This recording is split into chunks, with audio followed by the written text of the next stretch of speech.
To owe or not to owe? That is the question. For many submissives, especially men, the relationship with orgasm has been automatic, habitual, almost unconscious for some. It's something taken, chased, and consumed without much thought. A quick release, a stress reliever, a daily habit. But what happens when that automatic pattern is interrupted? What happens when orgasm is no longer a personal right, but a privilege?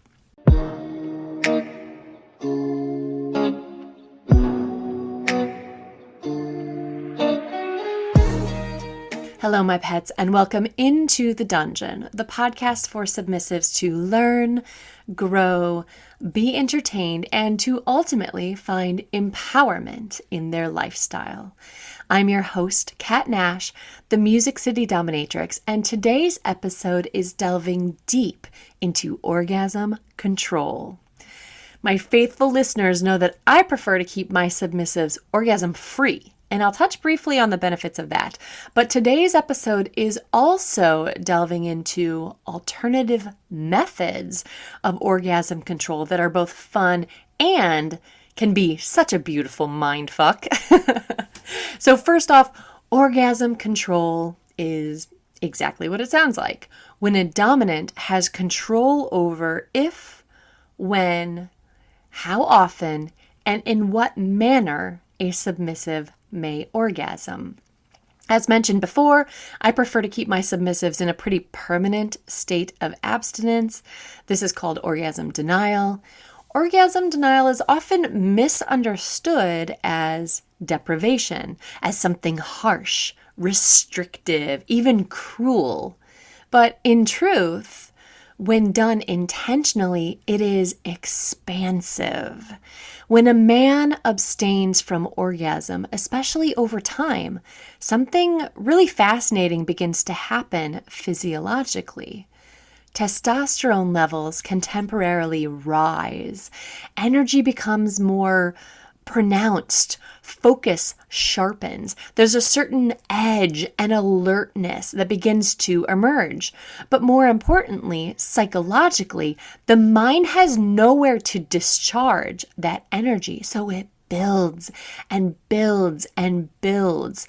That energy, what was once expelled just casually, now starts circulating in the body. It begins to attach itself to thoughts, to desires, to awareness, and to the dominant presence guiding that experience.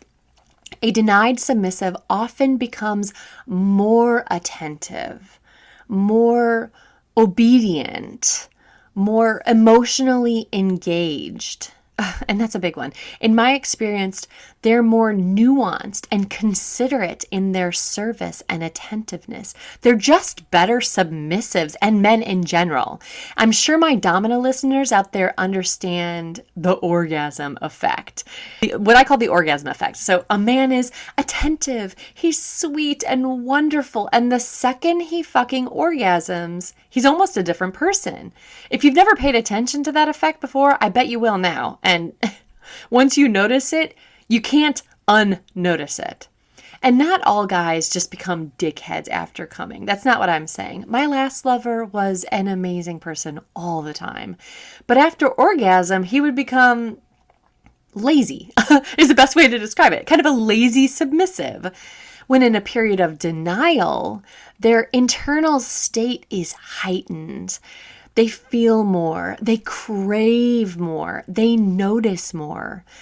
I've had so many submissives reach out to me after taking my challenge to abstain for a week or a month. And the reoccurring comment is that their bodies, their mind, and their senses become so much more sensitive. The taste of food, the sights around them, the feel of wind on them, everything. Their senses are heightened. They become more sensual in that they notice their senses are magnified and it turns them the fuck on. They oftentimes get into like heightened state of perpetual arousal. It's amusing to me how shocked they are to notice this. But it's such a regular comment that I hear from men abstaining from orgasm that it feels like it should be common knowledge at this point. But then again, I'm hearing this all the time from all these guys, so I guess maybe it's not. So now you know. Denial turns background noise into a symphony. And everything about all of that is super fucking hot to me. A submissive who's pent up, that's hot. The psychological aspect of suffering because of me, well, that's hot. And I'll get more into that later. But they're just better men in general because their energy is heightened. They're more in tune and sensual and considerate. And that's all so fucking hot. I have a client who discovered a long time ago that he's stronger. He has more energy. He's sharper and more competent when he abstains from orgasm for long periods of time. Ultimately, what led him to contact and become my submissive client is that my views on orgasm denial and its effects completely corroborated with his personal experience with it as well. He masturbates pretty much daily, but only orgasms monthly or every couple months, maybe every 6 weeks. And he notices a very tangible difference in his energy level, his mental head state, his emotions. He notices a huge difference after he comes. And it's not positive, folks. I had one submissive lover whose orgasms belonged to me. Fucking hot to me. And I made a rule that we had to have sex a certain number of times each visit before orgasm was allowed. So for example, if we were going to spend a weekend together or an overnight or one night or 2 nights, we had to have sex 10 times before orgasm. Now, I originally did this because I wanted to take my own mental focus off the goal of orgasm and put it more on the sensuality of sex. But what ended up happening is that we would have so much really hot sex all the time, everywhere. We took a 4-night vacation and I made restrictions 20. We had to have sex 20 times before we could orgasm. And we were so turned on and so just fucking hot for each other. It was so fucking wild that we ended up having sex 13 times in less than 24 hours.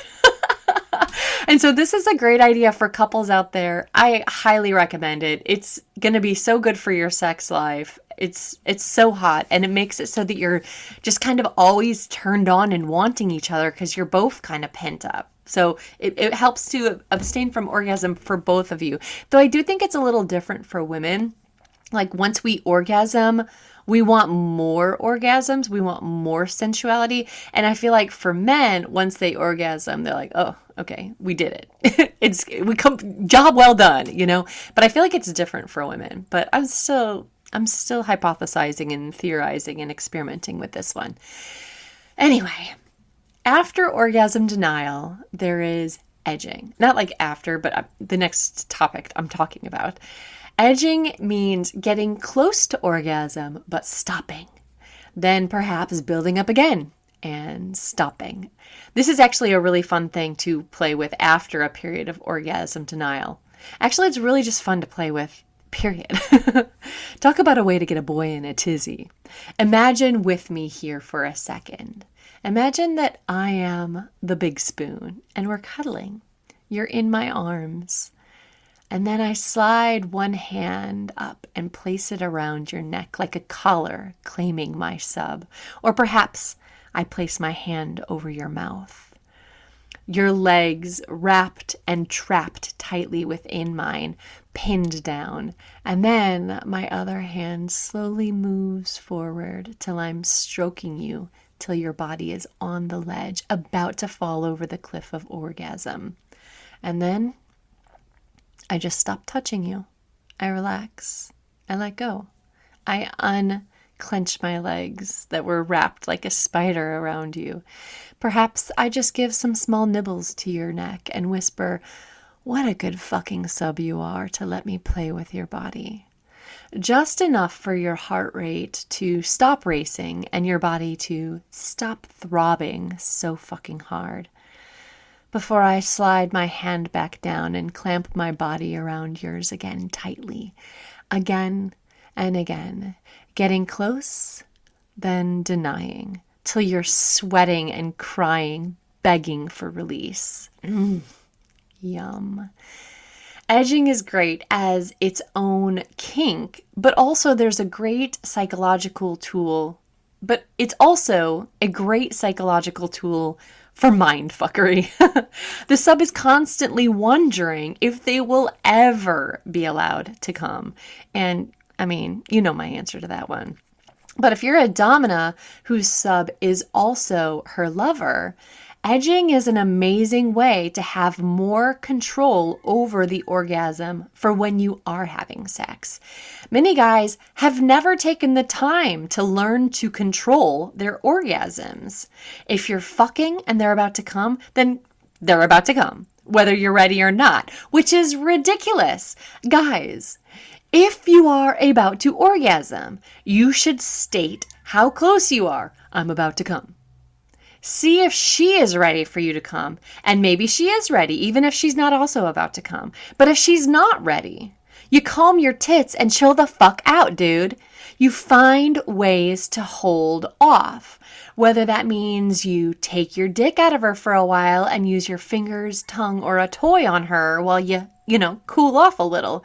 Or maybe it's just pausing, stop thrusting, and think about something mood dampening. Mood dampening thoughts like your Aunt Ruth's beard.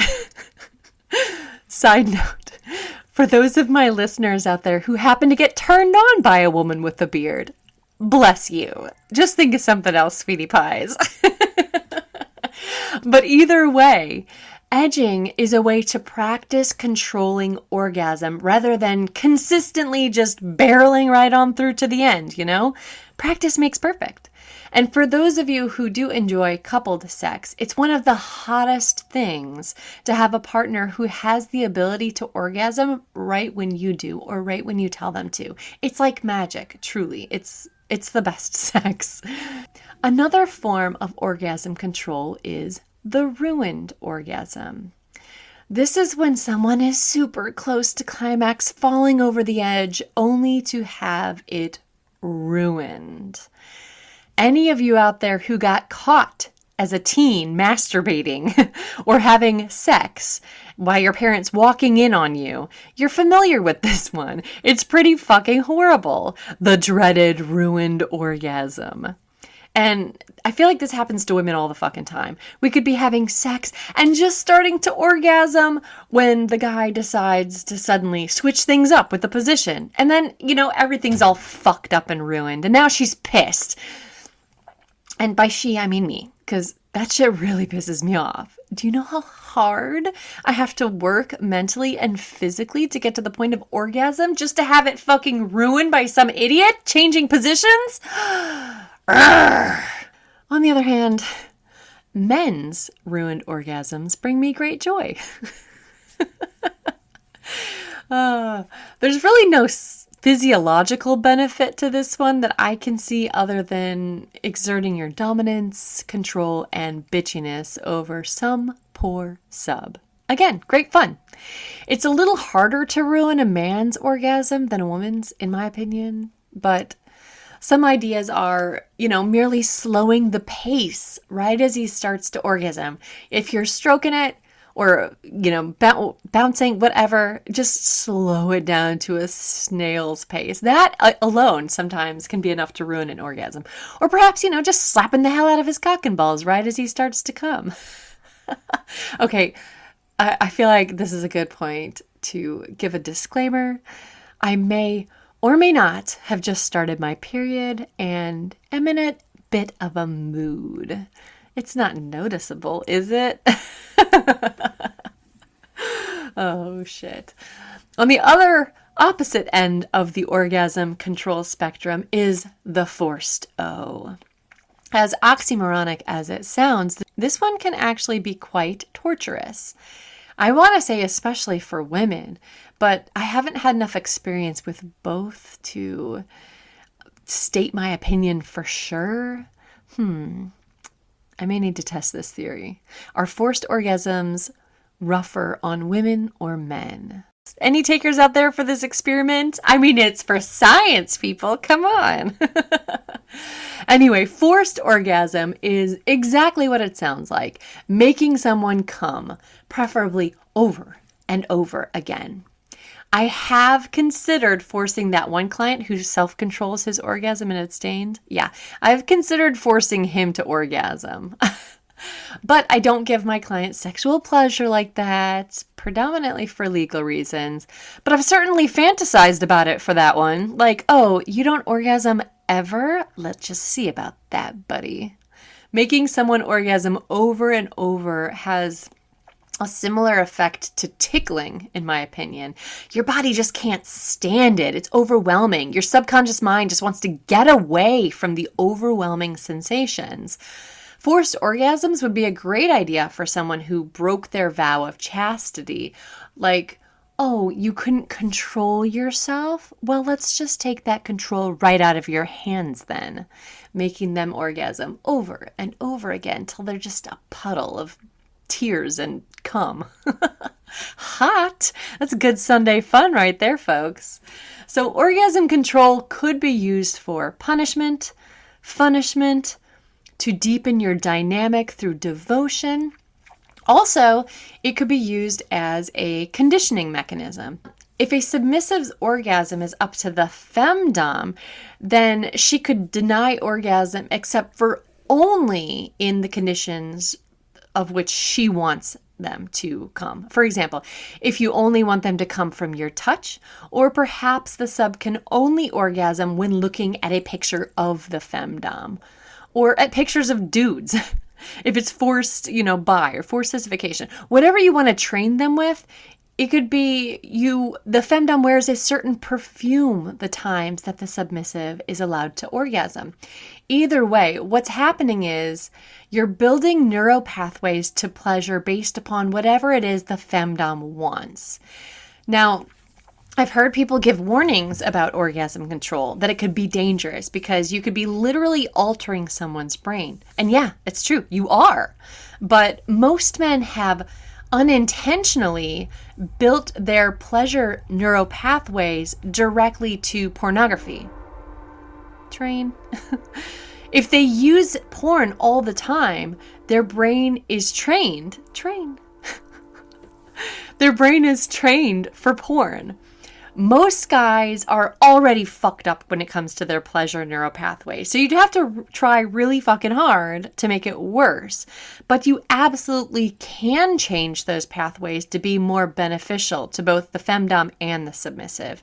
You can alter this with orgasm control, whether it's abstinence, forced orgasm, edging, ruined orgasms. It can be more than just a one-time kink thing, like, oh, forced orgasms is my kink. It can be a lifestyle. A cuckold can only come when his wife does with the bull. I mean, there's really no limit on how you can alter orgasm control to fit your personal dynamic or kink. Orgasm control can be adapted to fit all dynamics and all kinks. I personally fucking love it. And I hope you loved hearing my take on it. If you have any questions or comments, feel free to mail me directly at thewildcreatrix@gmail.com. Also, check out my website, www.KatNash.com, for all of my current offerings, and stay tuned for future classes, workshops, everything. Thank you for joining me this week. I'll see you next time. And until then, stay kinky, my pets.